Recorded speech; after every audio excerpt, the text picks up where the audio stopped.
Takže robot Hartley a Jogl vyrazili správným směrem a jedou ve spolehlivém závěsu.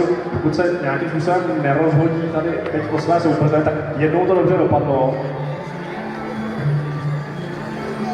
Ale bohužel Mumo se 112 a se 49 Čundík skončili v nekonečném tanečku tady u startu. Schválně, co to udělá, zase se krásně vyhnuli, mají obrovské štěstí. Hartley s Joglem, přestože srdnatě bojují, zatím se ještě nezasekli o Muma s Čundíkem, schválně, jestli to dopadne teď. A Mumu se konečně podařilo uvolnit ze zemření. Jogl ještě bezpečně projel a už má za sebou 3 kola, to znamená, Jogl je v tuto chvíli vítězem 4. rozjezdu a jenom počkáme, jak dopadne Hartley a Mumo, jestli se podaří. Hartley už má taky za sebou 3 kola.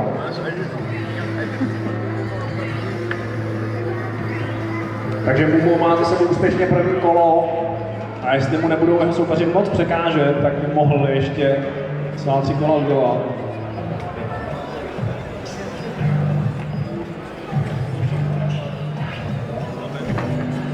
Mumo má důležité druhé kolo, takže třeba ještě v tomhle rozjezdu udělá nějaké body.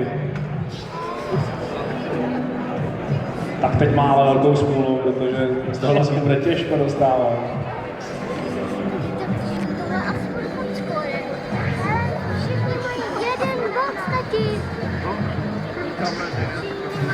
Jogl se zaseknul do táčce, ale už se své pasti dostal, už má za sebou krásné 7. kolo.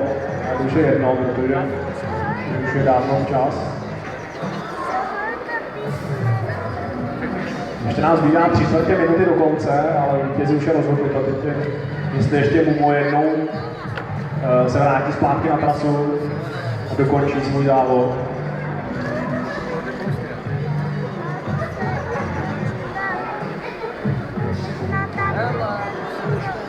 Mumo úspěšně sice našel čáru, ale bohužel opačným směrem, to znamená, tohle mu žádné body nepřinese.